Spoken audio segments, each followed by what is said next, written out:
ज्योति जनार्दनः दीपो हर्तु मे पापं शुभदीपं नमोऽस्तु ते।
समय का उपयोग नहीं किया, संपत्ति का उपयोग नहीं की और शक्ति का उपयोग नहीं की।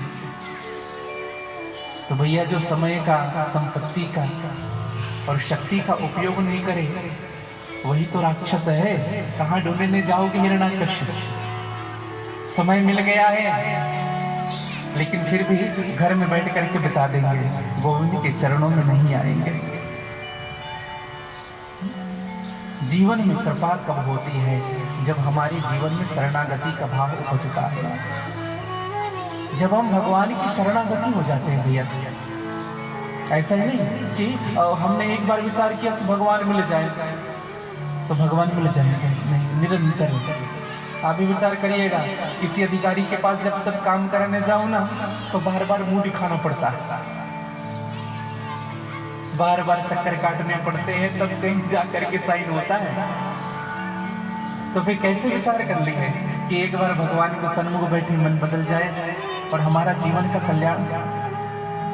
तो रावण ने भी तब किया था, उनका कोई फल प्राप्त नहीं हुआ। कुंभकर्ण ने भी तब किया था, उन्होंने भी कोई प्राप्त नहीं किया। लेकिन जब विभीषण से कहा कि पुत्र वरदान मांगो, यहाँ पे एक अद्भुत बात है।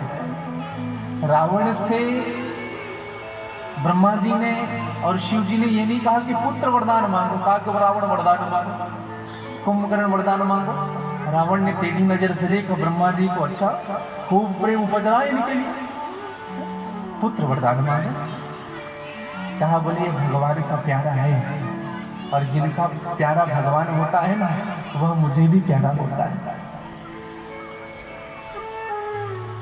मानस में गोस्वामी जी ने संपूर्ण रामचरितमानस लिखी।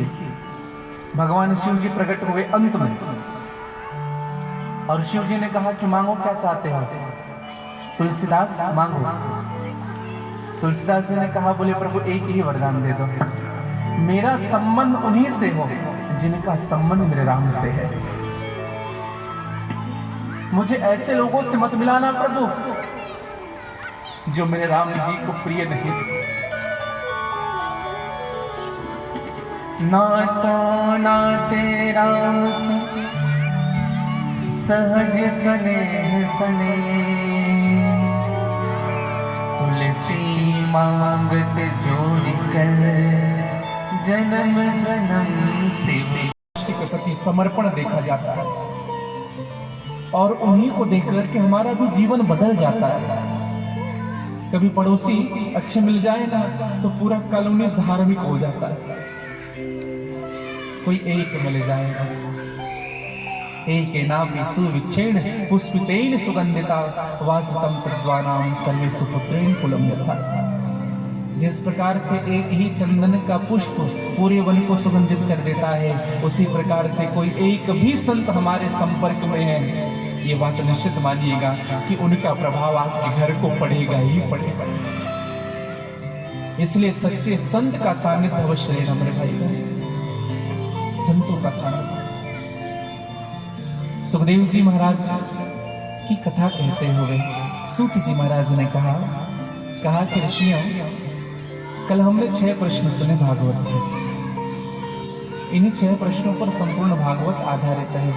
मैं एक बार पुनः रिपीट करूं। सबसे पहला, मानव का धर्म क्या है? 4 बजे उठकर के स्नान करना धर्म है? लाखों करोड़ों को दान करना धर्म है? भगवान की माला लेकर के बैठना 5 घंटे धर्म है? धर्म क्या है? दूसरा प्रश्न, कोई कहते हैं कि शिव जी को मानो, कोई कहता है दुर्गा जी को मानो, कोई कहता है इसको मानो उसको मानो, कोई कहे बोले साईं बाबा जी को मानो। किसको माने? तीसरा प्रश्न, परमात्मा को अजन्मा कहते हैं। वो परमात्मा जन्म लेकर के क्यों आए जब वो अजन्मा है?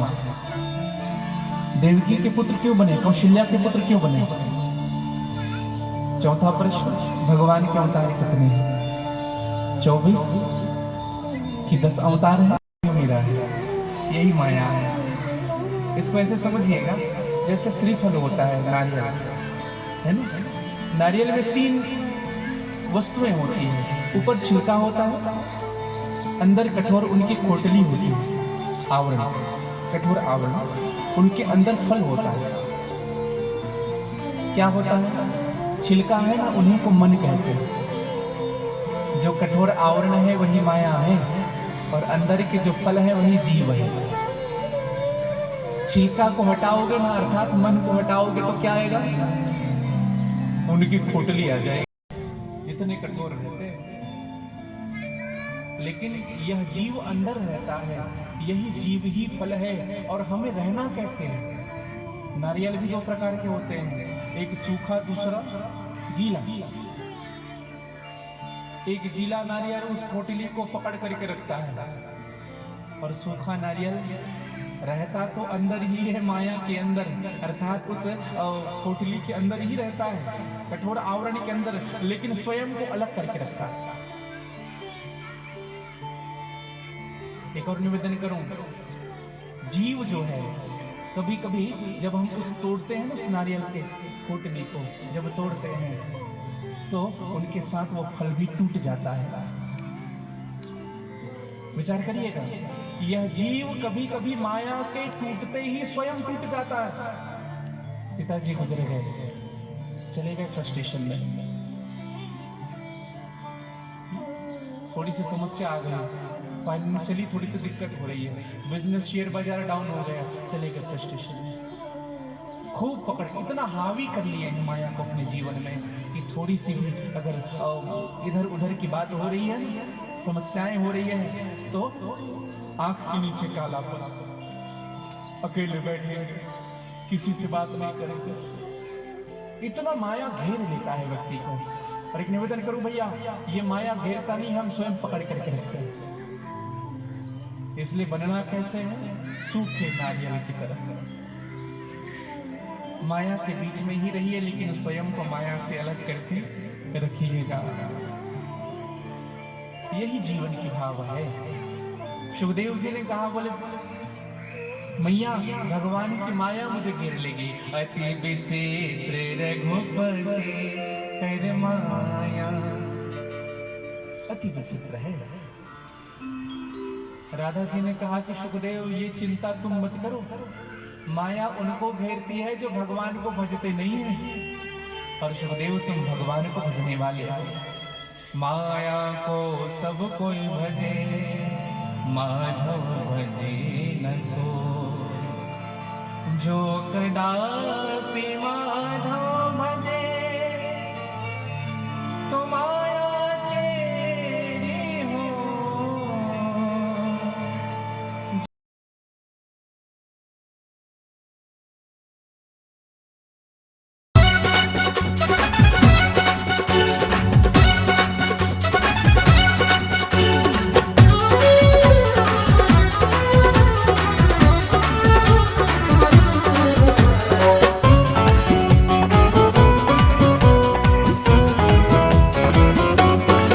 वो मेरे दिल की पतंग कट गई कि मुरली वाला लुट ले गया।